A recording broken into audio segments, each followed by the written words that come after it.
कैलाश मानसरोवर की यात्रा पर गए हुए 100 से ज्यादा भारतीयों के लापता होने की खबर सामने आई है, क्योंकि नेपाल में फ्लैश फ्लड ने इस वक्त कहर बरपाया है।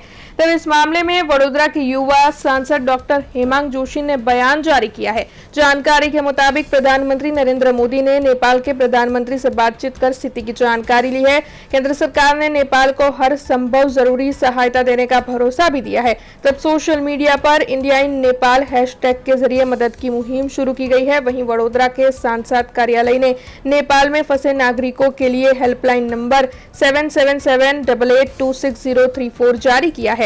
वडोदरा और गुजरात के फंसे नागरिकों की जानकारी जुटाने के लिए टीमें सक्रिय कर दी गई है। साथ ही भारतीय नागरिकों की राज्यवार जानकारी एकत्र करने का काम भी शुरू कर दिया गया है। तब आइए सुनते हैं इस मामले में सांसद डॉक्टर हेमांग जोशी क्या कह रहे हैं।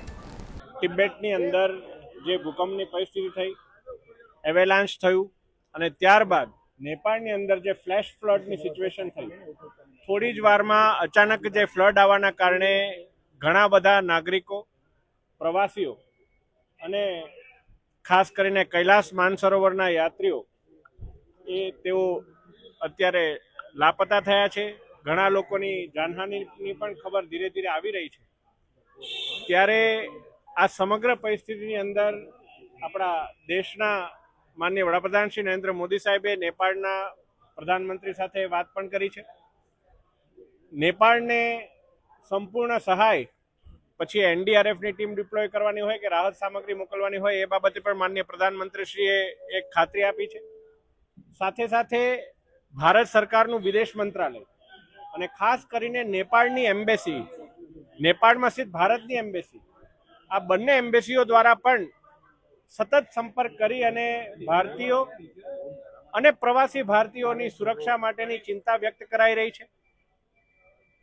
એક્સ એટલે ટ્વિટર, એની અંદર ઇન્ડિયા ઇન નેપાલ હેન્ડલથી વિગતો અપડેટ થઈ રહી છે અને સાથે સાથે ઘણા બધા આપણા ભારતના નાગરિકો હોય, ગુજરાતના હોય કે વડોદરાના હોય, તેઓ પણ કોઈ પ્રવાસીઓ ત્યાં ફસાયા છે કે કેમ, એ બાબતે જ્યારે સતત સંપર્ક કરી અને ચર્ચા કરી રહ્યા હતા, ત્યારે વડોદરા લોકસભાના અમારા સાંસદ કાર્યાલય દ્વારા સમગ્ર ટીમ દ્વારા 7778826034 નંબર ઉપર સમગ્ર જે વિગત જે એની અંદર ફોર્મેટ આપેલું છે, એની અંદર આપ જો મોકલી આપશો તો આ બાબતે ભારત સરકારનું વિદેશ મંત્રાલય હોય કે માનનીય મુખ્યમંત્રીશ્રીનું કાર્યાલય હોય, એ તમામ લોકો સાથે સંકલન કરી અને શક્ય એટલી તમામ મદદ એ વડોદરા લોકસભાના સાંસદ કાર્યાલય દ્વારા પણ આપવામાં આવશે।